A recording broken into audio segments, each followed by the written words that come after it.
Coming. I hope you enjoy your lunch, continue to eat, and help yourselves to more food as you wish.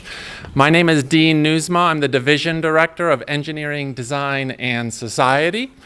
I'm going to introduce Jim, but before I do, I'd like to make our thanks. Thanks especially to the Daniels Fund for sponsoring this event, Sandy Woodson and Chin Zhu. Thanks also to Computer Science, Tracy Camp in the back for co-sponsoring. Humanities, Arts, and Social Sciences, Hussein Amory for co-sponsoring. And myself, EDS, the Division of EDS also for co-sponsoring. A few other events going on. So first, Jim will talk again tomorrow. That talk is titled Magical Unrealism from Literary Form Literary Form and Software Meet in BioShock Infinite. A different sort of talk. I'm going to give you a little context on that in a second. That's in Hill Hall. Same format as this one, so RSVP if you want to have lunch. And there's a flyer right over here with the details of that event. Also, tomorrow evening, students from Humanitarian Engineering and the Grand Challenge Scholars Program are organizing an alternative careers industry panel, 5 p.m., Berthod 241. Flyers over there. There are also some that you can take away with you if you're interested. So I want to encourage you to attend all of the above.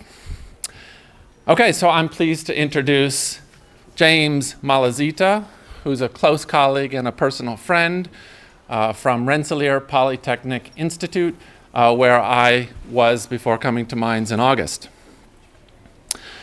Jim is assistant professor in science and technology studies, as well as game design. He's also the director of the Tactical Humanities Lab at Rensselaer. Jim's work is broadly interdisciplinary, and I think he's one of those special scholars who does not trade intellectual depth for breadth, as you'll see in his work. His research is funded multiply by the National Endowment for the Humanities, but also the NSF. So being able to get fundings from both of those organizations, I think, is a special sort of scholarly achievement. Jim has published in a variety of venues spanning design, communications, digital humanities, and literary theory. He also teaches in computer science, in game design, in product design, in anthropology, in cultural studies, and in STS. Today's talk results from ongoing work funded by one of Jim's National Endowment for the Humanities grants. And that grant and the work that he's presenting here was recently featured in the Chronicle of Higher Education, which has led to sort of a speaker series, a national tour. We'll get t-shirts, I think, on the topic that he'll present here.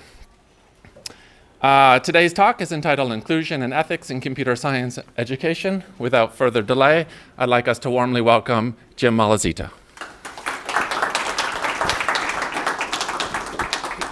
Thank you everyone so much for inviting me and attending. While I figure out my microphone situation, I printed out handouts, so if you'd like to grab some, there's two. Each one of these are examples of a homework and in-class assignment that we cover in Critical Computer Science 1 that I'll be talking about today.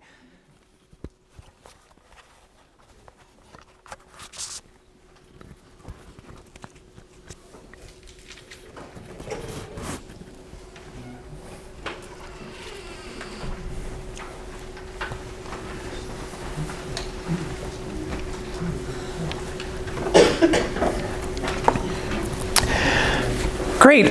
So again, thank you very much for having me, and thank you, Dean, for not only introducing me, but also being a great system of support throughout my early academic career. Before I get started, I'd also like to, as Dean mentioned, thank the National Endowment for the Humanities, whose funding has made a lot of the work and teaching that I've been able to do in this project possible, as well as Rensselaer for letting me teach in different departments, which is something that's, I appreciate their flexibility. And as I'll get to at the very end of the talk, many of the graduate and undergraduate researchers in the Tactical Humanities Lab, many of whom are computer science undergraduates interested in doing social justice and humanities work, trying to find ways of integrating those models, and all of the assignments that we've designed. I'm not a computer scientist. I know how to code, but that does not a computer scientist make. So all of the assignments that I'm going to be talking about today have been co-designed between me and computer science undergraduate students. So trying to give them a little bit more agency in their own educational systems. So today what I want to talk about is inclusion and ethics in computer science education.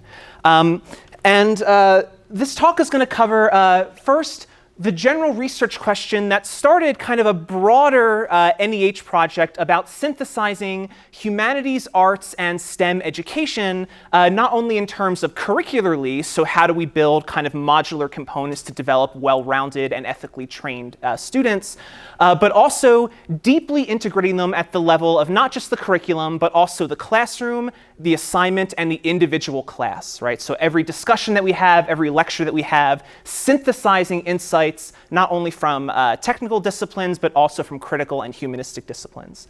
So I'll talk a little bit about some of our goals for that, where CS1 fits in.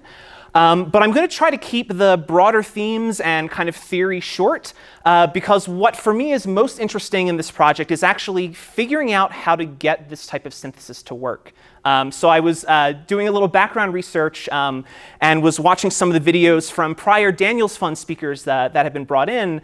And many of the very, very good and hard questions that they've been asked are, okay, introducing ethics is great, introducing power has been great, but what does that actually look like on the ground? And how do we get faculty who might not be trained in these things, whether that's STEM faculty or humanities faculty who are sometimes, frankly, afraid to touch technical systems, to actually deeply integrate these things in their classroom. So I'll be talking about that.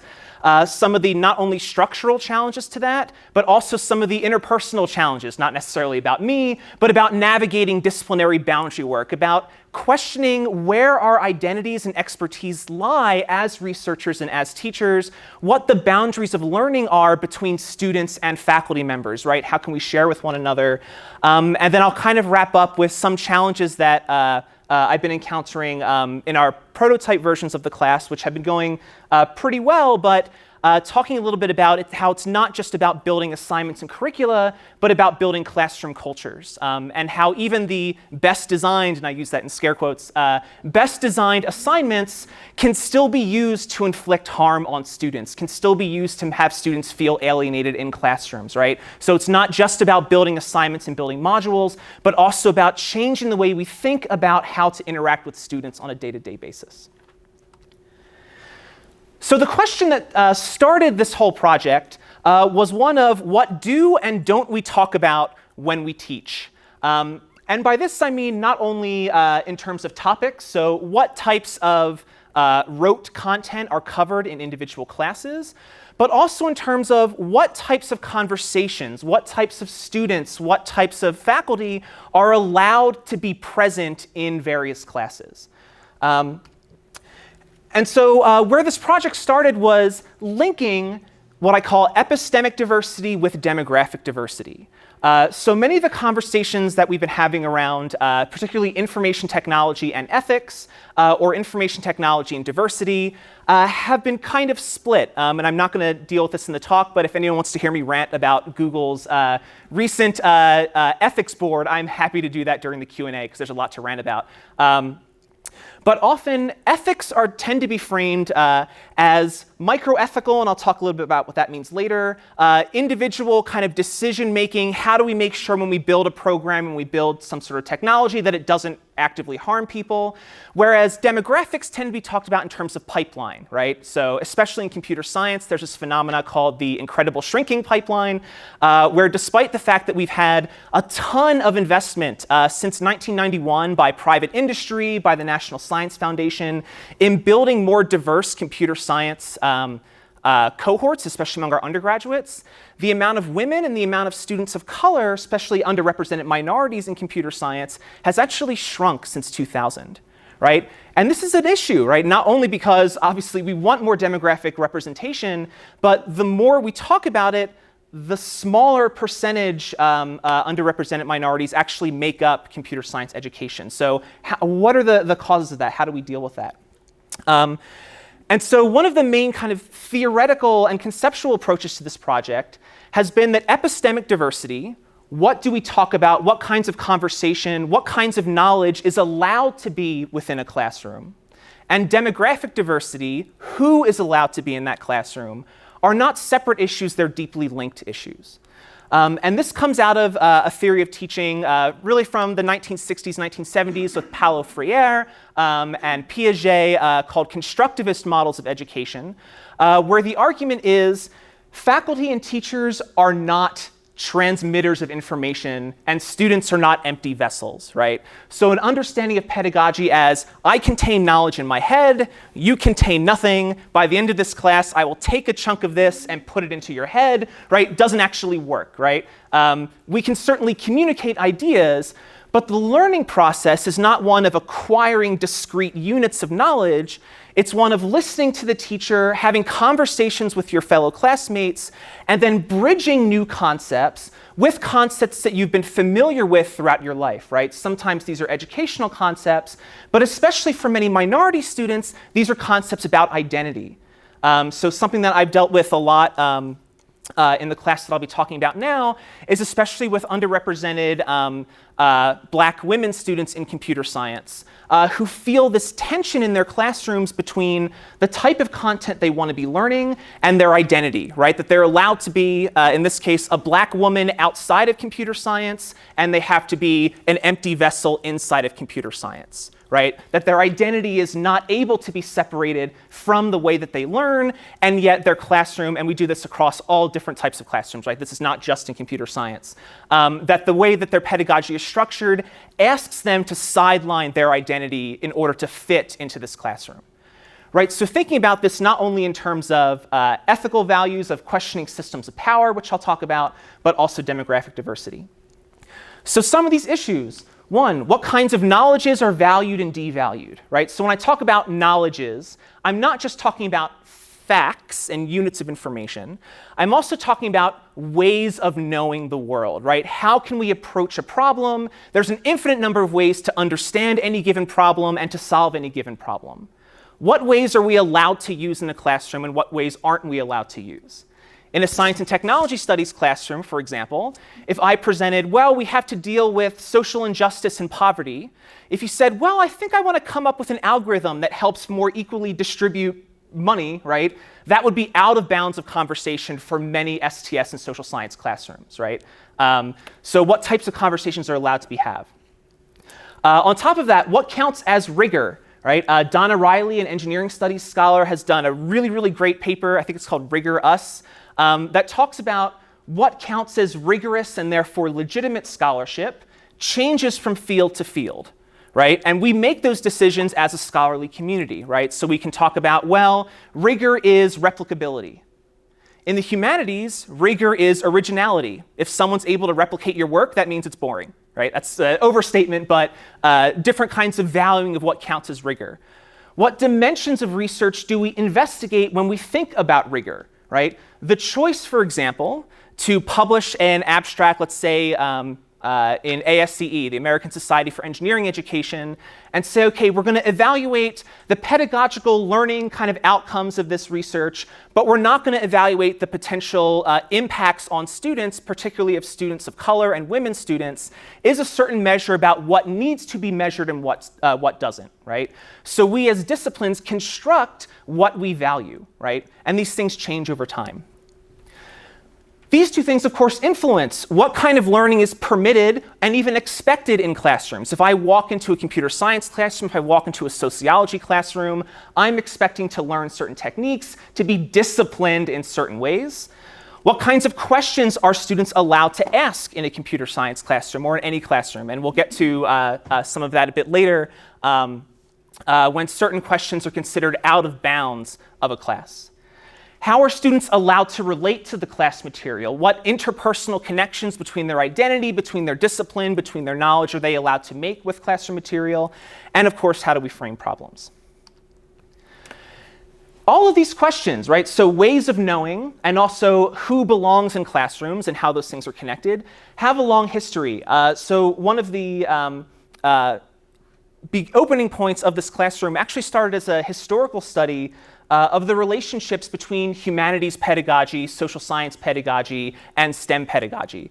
And many historians of technology have done this much better than I have. Two folks here, David Noble and Matt Wisniewski, have talked about, well, the history of the relationships between kind of critical inquiry and technical inquiry is really complicated and changes a surprisingly large amount even over the 20th century.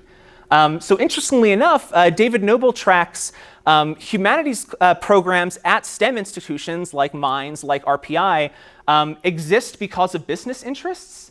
So in the late 1920s, you had a bunch of essentially business folks saying, yeah, we need your engineers to learn how to read Plato and Hobbes, therefore establish a philosophy department, because once they've read Leviathan, then they'll know how to predict people and therefore sell to them better, right? So it wasn't a specifically critical investigation of the humanities, right? But the establishment of these programs was actually driven by business interests.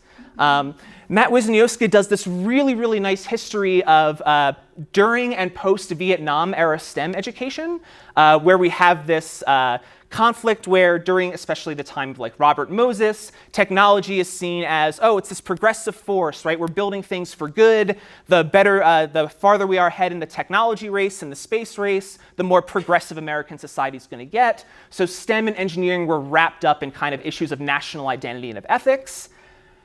And then you see the Vietnam War televised.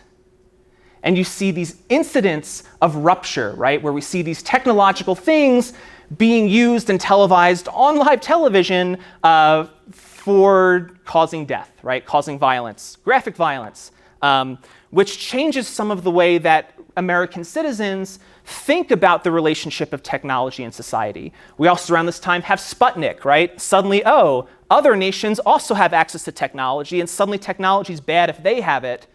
So how does that change our relationship as US citizens to tech?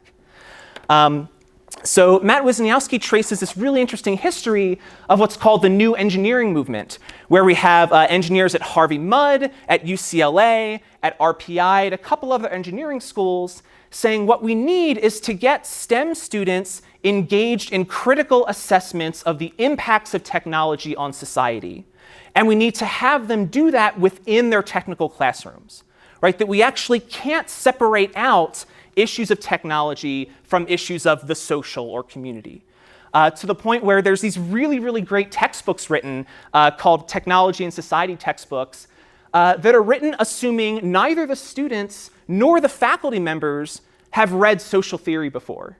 And they're actually a collaborative walkthrough for both faculty members and students to learn social impacts of technology together within the context of STEM education, right? Within thermals and fluids, within data structures, right? These actual heavily technical classes also engaging in social and critical content.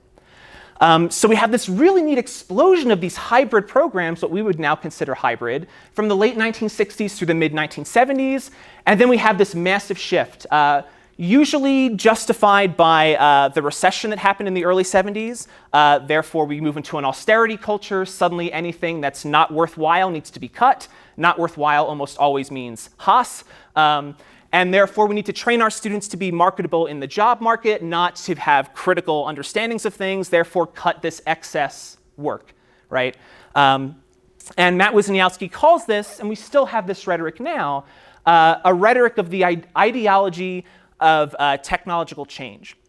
And this is really interesting because it kind of sets up a lot of the divisions between humanities, social science education, and STEM education that we have now. And the ideology of technical change, the message behind it wasn't that technology does not have social impact, right? Very rarely now will you hear someone say, no, technology doesn't matter, it's all neutral, it's fine.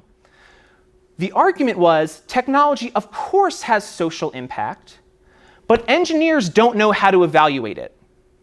At best, we're technical experts who can lean on upper management, who can lean on brought-in ethics boards to help us manage the potential risks and the unintended consequences of technology, right? So it wasn't an argument that technology is not social. It's an argument that, of course it is, but it's not our responsibility to deal with it. That's not our understanding of our expertise.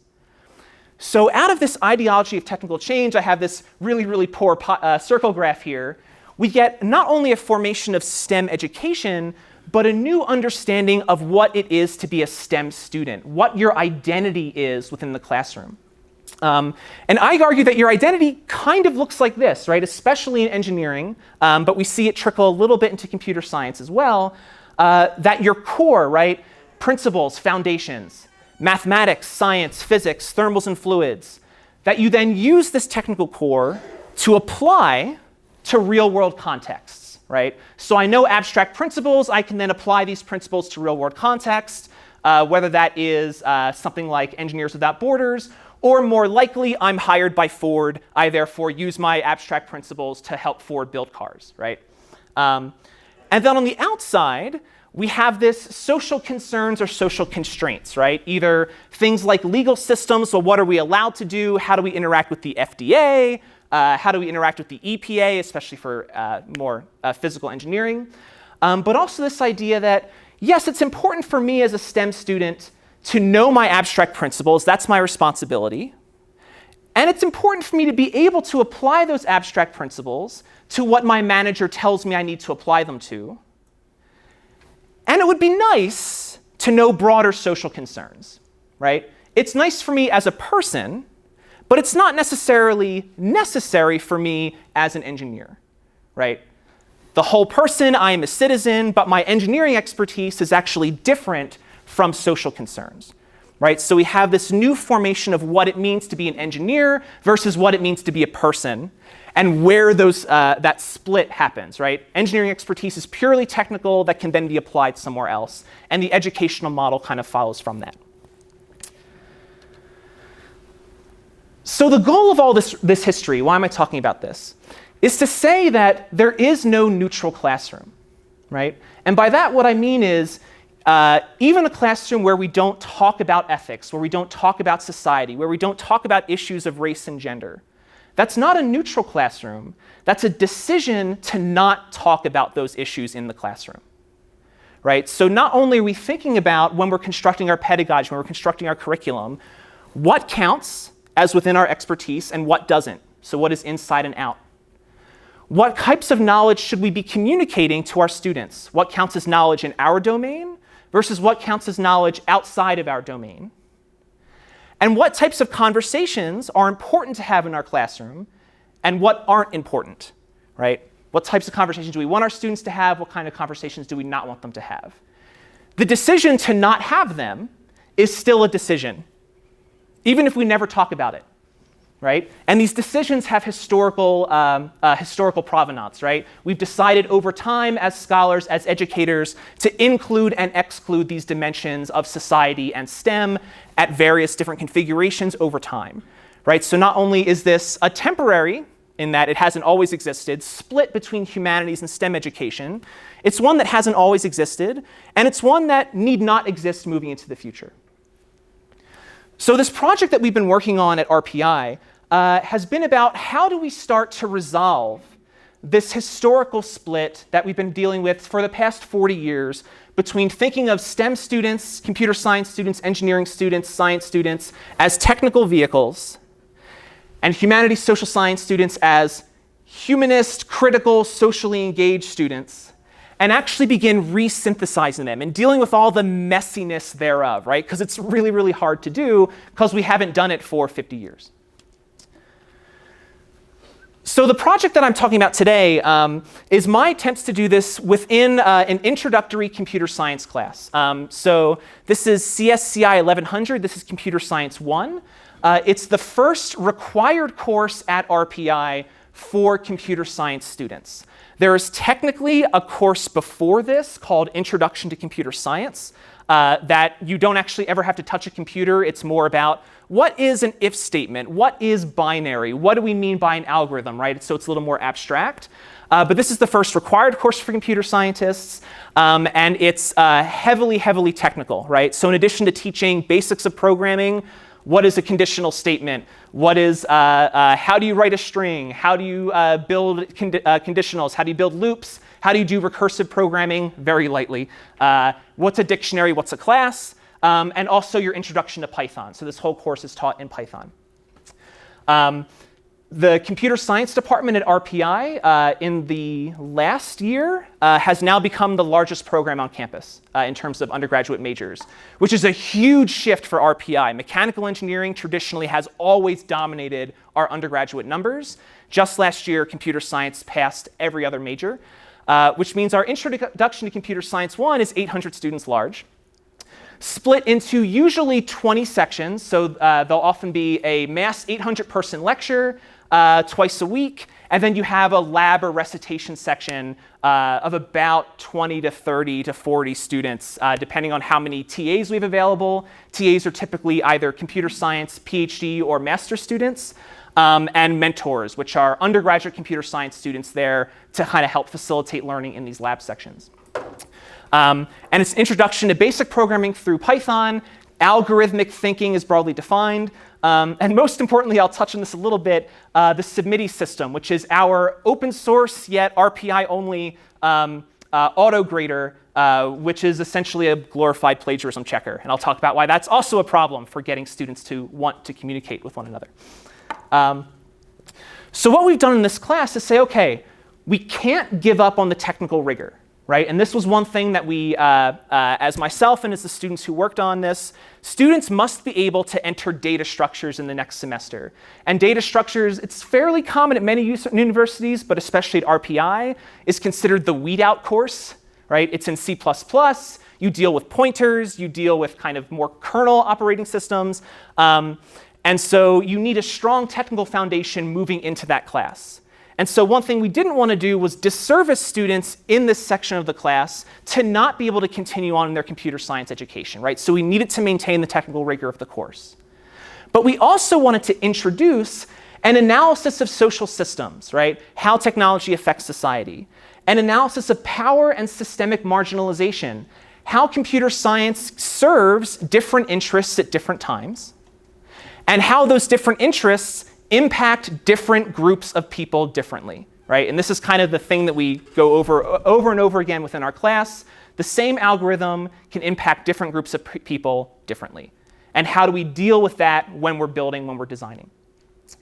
Part of the conversations that we have in this class are, let's think about data sets, the bias of data sets, where data provenance comes from. But it's not a data science class. Again, we have a couple of assignments that interrogate data, but for the most part, it really is about introducing basic programming techniques and introducing kind of two conceptual elements. One is macroethical thinking versus microethical thinking. I'll cover that in a second.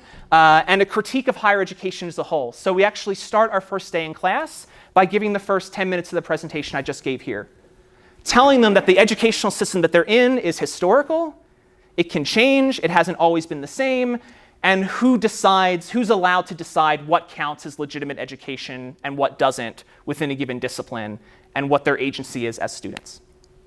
In terms of macroethical thinking versus microethical thinking, this is coined by David Hacken, who talks about microethics in terms of individual responsibility, right? What is my role in a company as a programmer?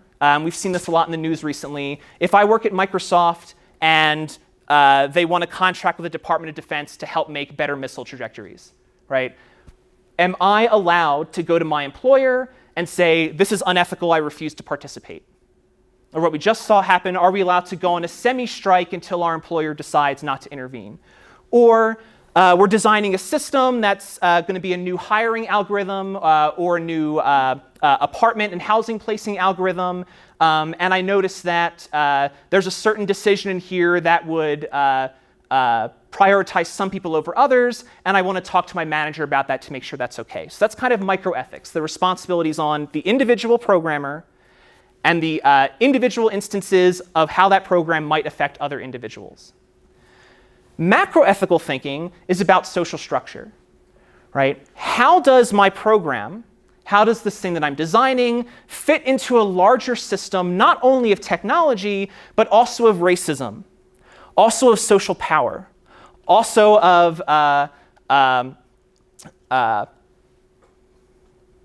misandry, right? Anti-feminist, anti-women, right? Patriarchy, right? how are all of these technical things independent of my decisions? And one of my final examples will be, we can have all the best intentions and still contribute to social harm. And how do we, as programmers, deal with that and think through that and talk about that as part of our expertise, while also just frankly taking the really uncomfortable knowledge that no matter what we do, we might always end up doing a bit of harm, right? So not treating ethics as a checkbox, and also not treating ethics as a fix-all solution. Well, I've decided this program's ethical, we're good, right? It's always going to impact different people differently in different social situations. So our goal with this class was, how do we synthesize these broader social systemic critiques and analyses while retaining the technical rigor of Computer Science 1? We decided to do this at the level of the assignment, of the lab, and in conversations. So what we ended up doing was redesigning all of the homework assignments, all of the lab assignments. So this is the section where we break out of the 800-person classroom and into the 20 to 40-person classroom to include not only readings, but deeply integrate thinking about society, thinking about power into the process of learning how to code. So as much as possible, never separating the two. This is also led by some guest lectures with me in the 800-person class that I'm sure you all know if you've dealt with large class sizes, sometimes doesn't connect with students very well. But thinking about how we can encourage students to think that there's not a technical dimension and a social dimension, but we're consistently teaching them through their homework assignments, through their in-class assignments, through conversations, that technical decisions always are also social decisions. So I want to cover 3 assignments that we developed, 2 more in detail that I've given you as handouts, but then also one that we resurrected from a previous CS class that went totally horribly, and we want to talk about why it went horribly, and that's actually its role in the classroom. So this first assignment is a bit later in the course. It's the one titled Homework 7, if you have a printout of it. You don't need to follow along, but also feel free to take these home if you're interested in them. So this is around week 10 of the course. We're on semester systems, so 15 weeks plus a week of finals. And the technical goals of this homework traditionally have been reading in text files, creating dictionaries, able to parse data from dictionaries in order to do some basic sorting, as well as just kind of working through large sets of data. So this assignment originally actually used Pokemon as no, this wasn't Pokemon. It used Doctor Who as a data set. And it was a large CSV file of every Doctor Who villain and their appearance in every episode, and you to sort them into dictionaries and say when they recur. It was cool and geeky, but we changed it to be this historical data set provided. I have to thank her on video, Annalise Schrout, an assistant professor at UC Davis, for some of her work. That's a data set generated from the Irish immigration of the 1919s through 1920s at Ellis Island, particularly this one moment of decision where immigration authorities had to decide where to send an individual. And there were essentially 3 options. You could approve them, let them through. You could send them to prison, because of course you can. Or you could say that there's something medically wrong with them, and therefore they need to be sent to a hospital, except where they were actually sent was to Bellevue, which was an insane asylum. So if you're sick, you get sent to an asylum and basically ghettoized. And so what our students do is they go through this data set, they generate dictionaries not only for an admitter class, so who's allowed to admit immigrants, but also an immigrant class, what kinds of properties do they have. And through the construction of this data set, they learn about the different types of biases that enter into these decision-making processes that are now existent throughout these data sets that we can still analyze. So one thing that was interesting, different admitters at Ellis Island categorized people differently and then chose the results based on those categorizations differently. So G.W. Anderson was likely to diagnose you as a recent immigrant, which he counted as a disease, 98% of the time. And 100% of the time you were diagnosed as a recent immigrant, you got sent to an insane asylum. So if you came in to Ellis Island, if you got G.W. Anderson, 98% chance you were being sent to Bellevue, flat off the bat. W.H. Macker, a little bit better, would only diagnose you as a recent immigrant, and it's still hazy about what counts as a recent immigrant, because theoretically everyone was a recent immigrant. Only 19% chance, but then 3/4 of a chance to send you to Bellevue if you were diagnosed as that. And then Hopkins was the, I guess, most just of all these, lowest percentage diagnosis, but also lowest percentage to send you to a shanty or a ghetto. As they're also going through this data, they discover a couple of really interesting diseases. So our friend G.W. Anderson, for example, was likely to categorize pregnancy as a disease. If you were pregnant, you were immediately sent to a shanty, right? So the types of classifying and categorizing that we do, of course, has real impacts on these people, and now creates data, and this data was used at times for census data. So now we have this really interesting data set that's essentially being used by the US government to justify that Irish immigrants are inherently more diseased than non-Irish immigrants, because pregnancy counts as a disease only for Irish immigrants. So what we're doing in this data set is not only getting students to understand bias in data and data provenance, but that a lot of these conversations that we're having now about the ethics of data and the ethics of sorting, the ethics of algorithms, are pre-computational, right? This isn't new. We have been sorting and systemizing people for a very long time, and many of the debates that we're having now have historical roots. And we can actually learn from how these systems of oppression were used in the guise of objective data and assignment and sorting, and how we have these similar principles that rear their heads now, but in a computational age rather than in a written spreadsheet age. Right? So again, even though we're now working largely within computers, within data sets, these types of issues aren't new. So this is kind of our darkest assignment. But we also want to give students the ability to express themselves within class. So part of this, we maintain a lot of class conversations. They don't just discover this through the use of the assignment. We talk about it. We allow students to reflect on the assignment. An earlier homework, this is the slightly longer one called Homework 4. Students are learning what an if statement is and what an else statement is for the first time. Also, the difference between a for loop and a while loop. So again, really basic introductory stuff. And the design for this assignment was we have them, rather than just parsing data, actually construct their own choose their adventure story.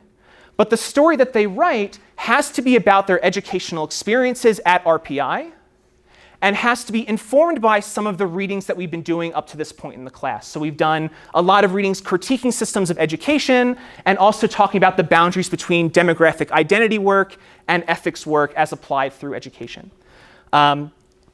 And so our students have to essentially design, we give them some, like what the minimum path length of the story is, what the maximum story is, and they actually have to user test their stories with one another, and then talk about how their stories are expressions of their own experiences at RPI.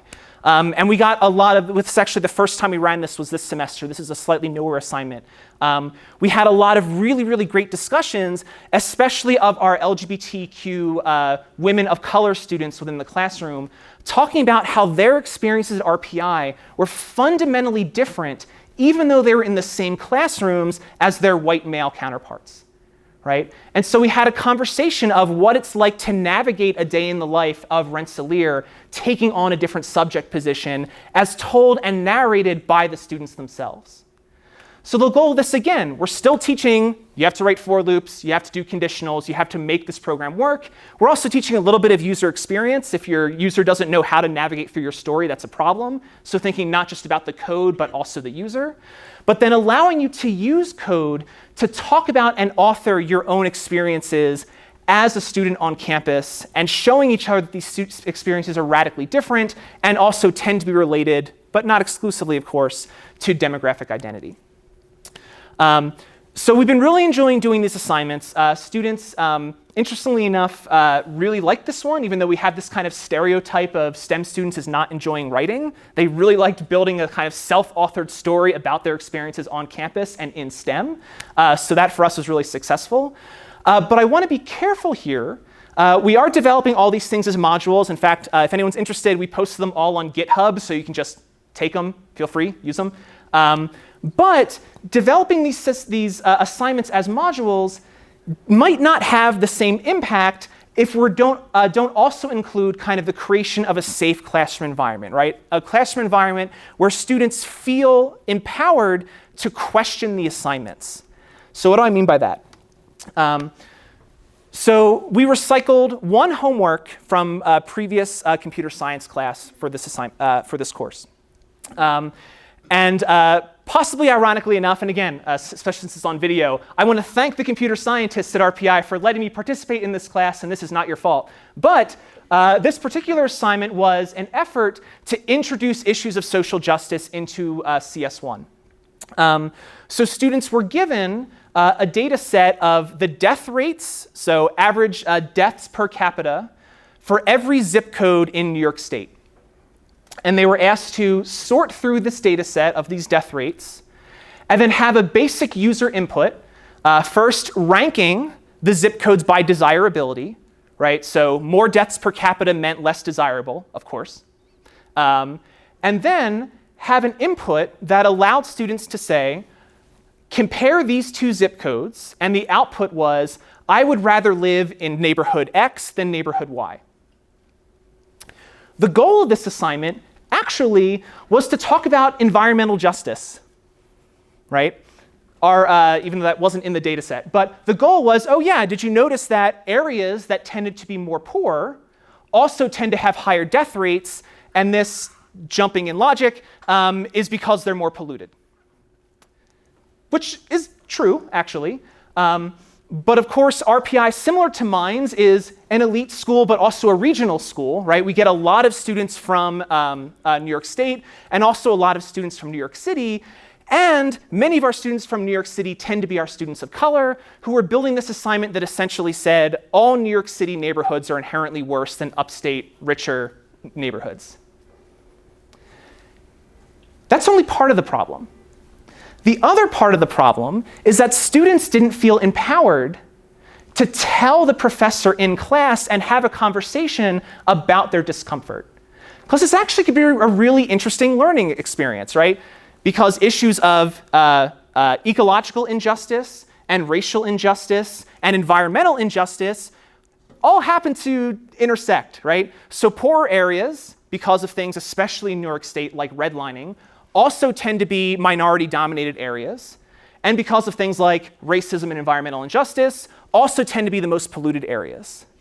And so there was actually a potential within this class and within this assignment to talk through those feelings of discomfort and those intersecting oppressions that occur within this data set. But because students didn't feel comfortable raising those issues, we created a circle of silence where students felt alienated, they felt further marginalized, they had to just do this assignment and get it over with that told them that the places they grew up were inherently worse than everywhere else in New York State.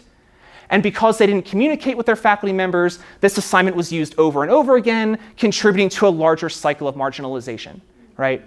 And I won't give the exact statistics because I'm on camera, but I will just say the retention rate for Black male students, particularly at RPI, is abysmal. Again, I won't give the numbers, but think of a low number and then go lower. It's a little over 10%. Anyway, so incredibly low retention rates, right? And part of what I'm arguing is that things like this, right, even an assignment that was done in good faith to try to get students to engage with issues of ecology, issues of environmental justice, because the classroom environment wasn't set up to allow students to speak their experiences with the assignment to each other and to faculty, actually end up doing the opposite. So creating a further cycle of silence and a cycle of alienation. So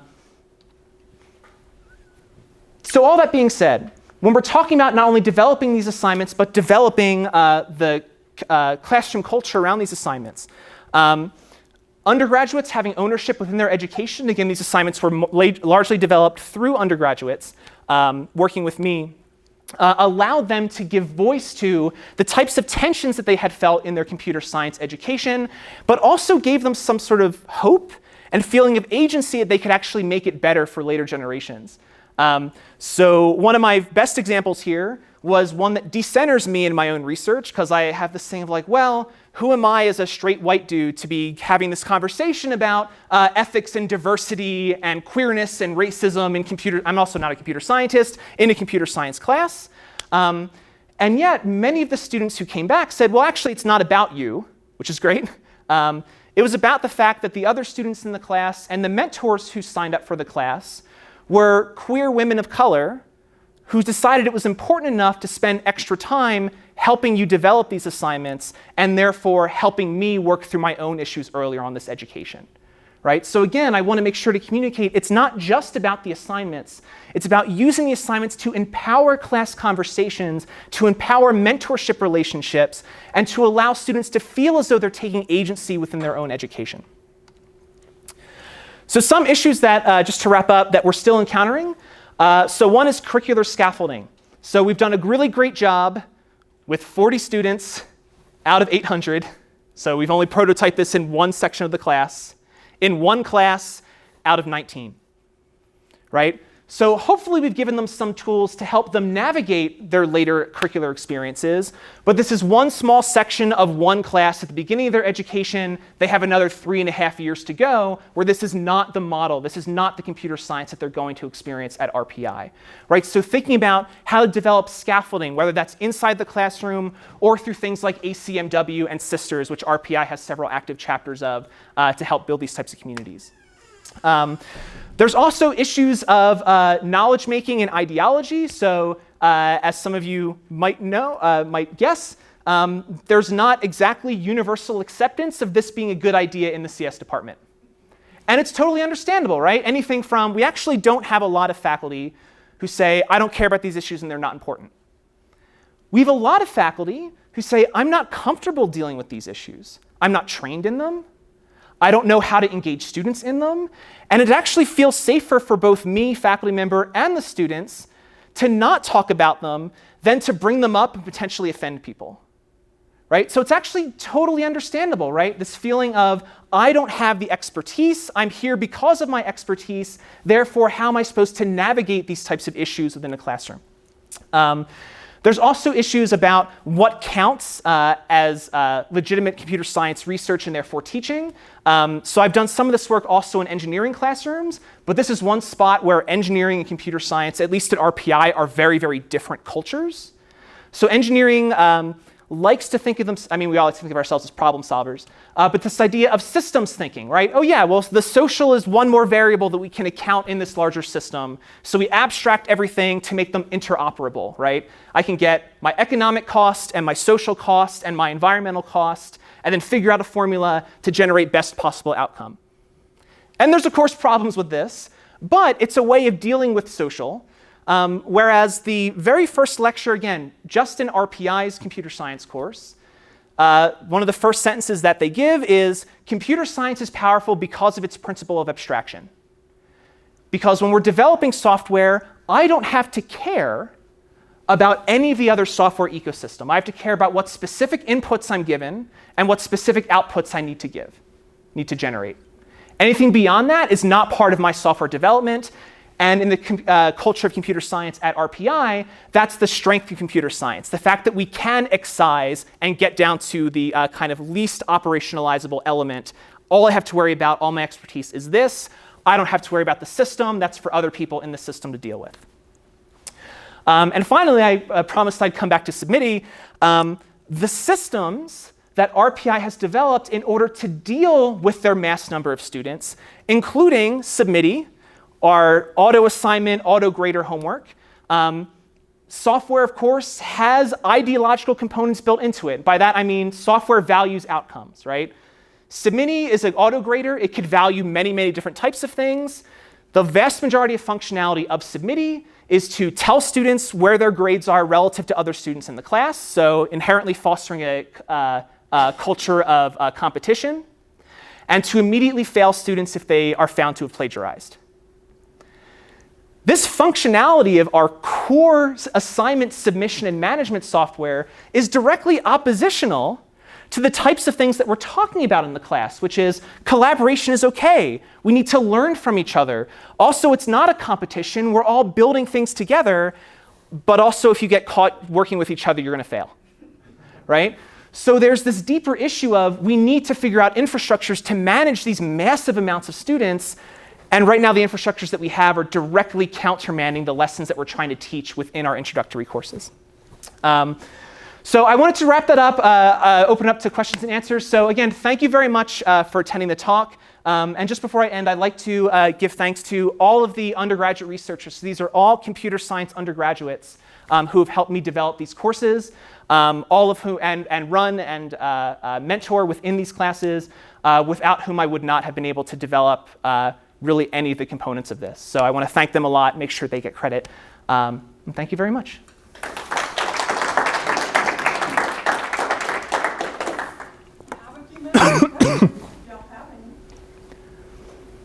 Yes. So what are your thoughts on rigor? And I am not an engineer. And Me either. Talking about rigor, what reminded me is I had a friend in medical school, and they would go through their residency. Yep. And they'd work for 24. And I thought, do I want to see somebody who hasn't slept for that long? Yep. Answer is no, and I think they changed the system. I get the feeling that there's a little bit of that here, that rigor is quantity, not so much quality. And it's sometimes hard to even convince students that if you give them something, you've got to think really hard about that versus you got to do 30 pages. There's a disconnect. Yeah. So again, a lot of my experiences are possibly RPI specific, but I have a feeling they're a bit broader. So in terms of rigorous educational systems and how students perceive rigor. So one, quantitative, at the very least, assessment, and probably also an amount of work. If I'm doing more work, it means I'm doing better, right? Which is not necessarily something we want to teach. RPI is particularly interesting in that rigor tends to be assessed by misery. If I'm not having fun, if I hate my experience in this course, if I feel like every moment of the day I'm about to fail out, that means it was a good course because it challenged me. Which also creates these weird things of like, I don't want my students to feel that way in the course. I'm like, no, let's empower you. And then we have these weird intra-student groups where like, oh, you enjoyed your CS1 class? That means it must not have been hard. Therefore, must not have been rigorous. And therefore, I must be better than you, right? So this really interesting leap in logic. But also disciplinary rigor. So you bring up the great example of medical school, right? Medicine just is trying to shift their standards of what counts as rigorous education, especially in med school. 10, 15 years ago, experiencing the patient as a person and not just a collection of organs that I can fix was not considered part of the doctor's expertise, right? Move on, address one person, your liver's failing, go to someone else, right? That's what their job was. So recently in medical education, we've had this introduction of a requirement of medical sociology and medical humanities, where now doctors are being told, no, part of your expertise is being a human being and relating to people on an emotional level. And if you understand the body but don't understand people, you're not a good doctor, right? So again, it's a negotiation about the boundaries of what it means to be a good doctor versus you're a good doctor if you can operate, and also it's nice if you know people. It's like, no, part of being a good doctor is being able to relate to other people, especially your patients. So again, interesting identity work around what counts as rigorous education there. Other questions? Yes?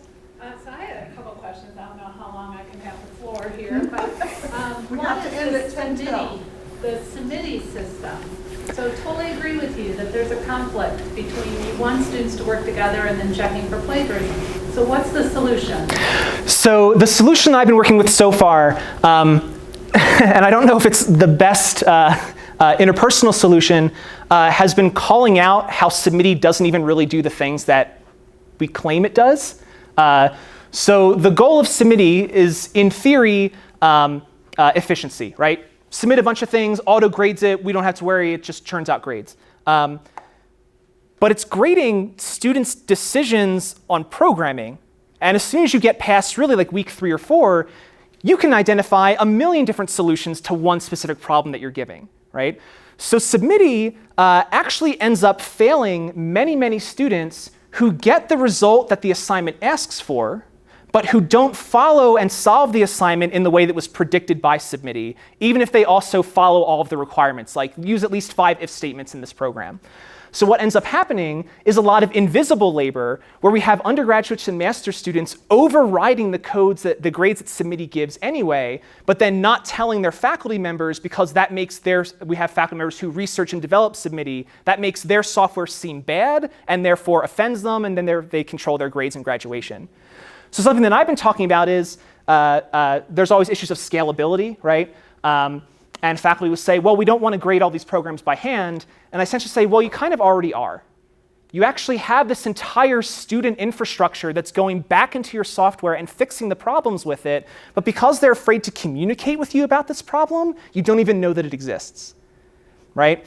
And so one of the challenges of this, again, doing it with 20 students, is how to scale this up.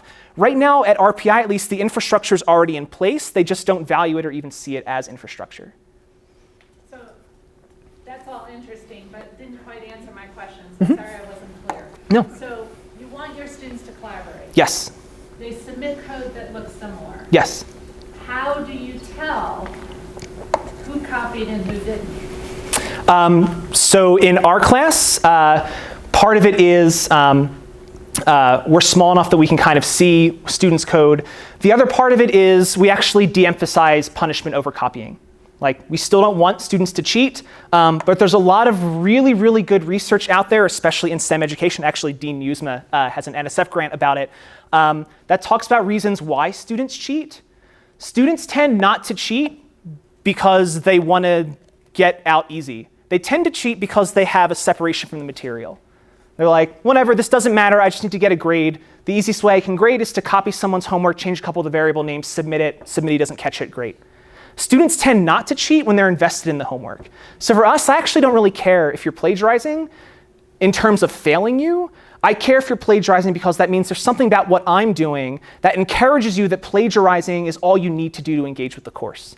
So for me, it's actually not how do we check for plagiarizing, it's what do we mean if we change the variables about what counts as legitimate engagement with homework. All right, and then, I'm sorry, I have 2 more questions. So you talked about how faculty do not feel comfortable talking about these issues. So it's better, many feel it's better not to bring them up versus offending people. So do you have any advice there? Because, I can't go get a PhD in the social sciences, for example. Right, so part of the constructivist model is assuming that your students have knowledge too. Right?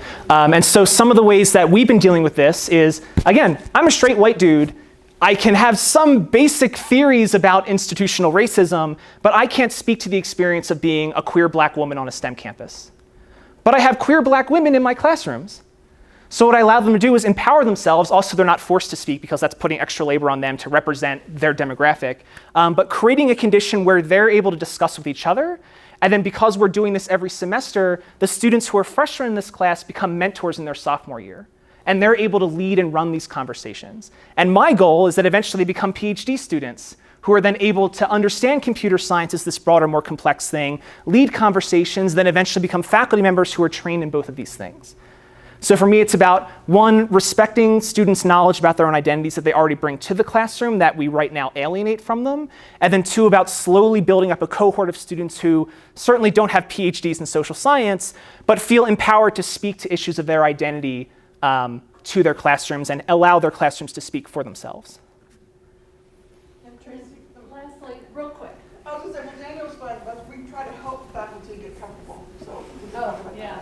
We need to reach out to you more often. I heard you say coined by a couple times. Do you know who coined the term incredible shrinking pipeline? I do, and I'm happy to, it's in my paper, but I don't have the citation with me. But I'm happy to send you that email if I can get your contact info. It was a... I'm the person. Really? Oh, great. Thank you so much. Great. So you mentioned that it was since 2000. The paper was written in, I think I wrote it in 1997 or 98. Great. It goes back to 1984. Cool. The term was coined from 1984 to when I wrote the paper, and then that incredible shrinking pipeline continued into the 2000s. That's wonderful. Thank you so much for that. I'm happy to talk to you about that. I would love that. Thank you. a question. Yes. Two more. I have a question. Hi, thank you for your talk. Sure.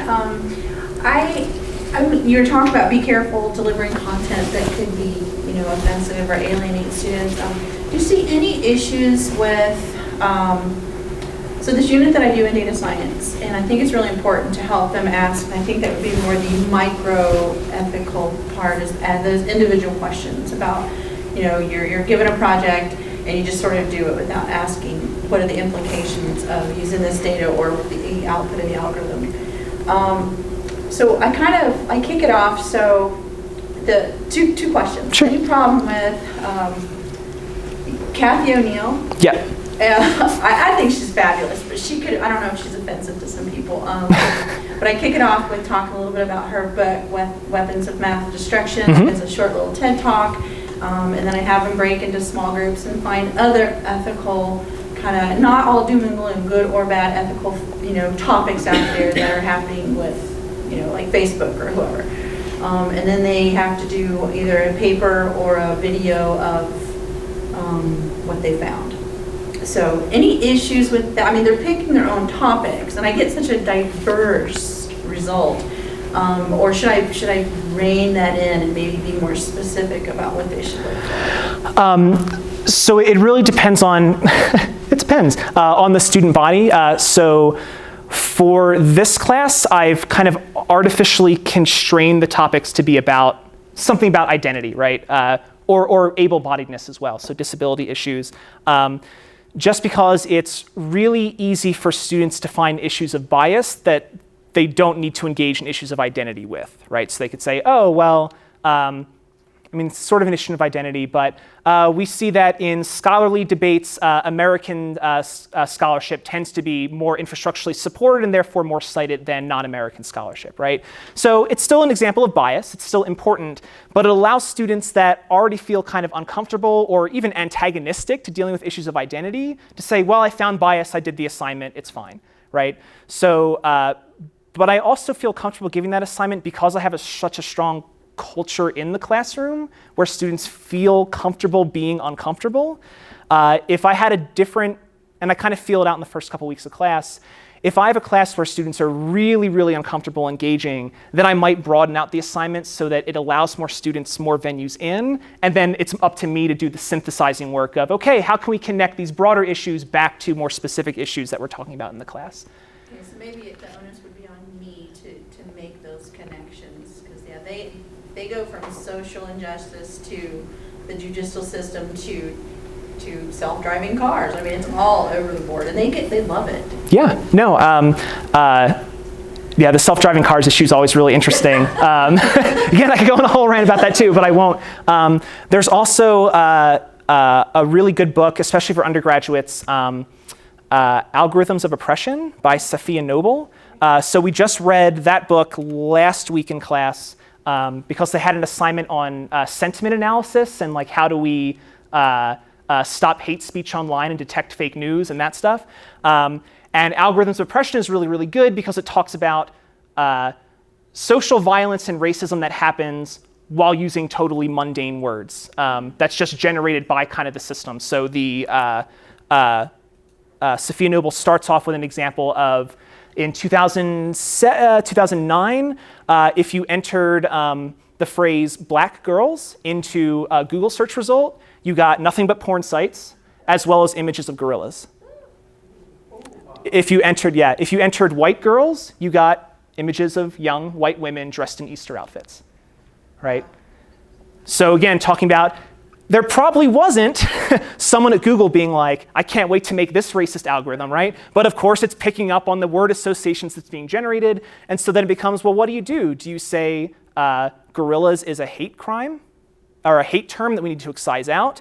Do you say that black girls as a search term tends to be negatively associated with all these other things, so therefore we need to filter out that search term? Like, you can't, right? So again, this is these macro ethical issues of we always have to be kind of policing our algorithms, and even though the algorithm itself wasn't racist, it then creates racist content. So then what do we do? Yeah. On that happy note. Clap one more time. Yes, thank you all so much.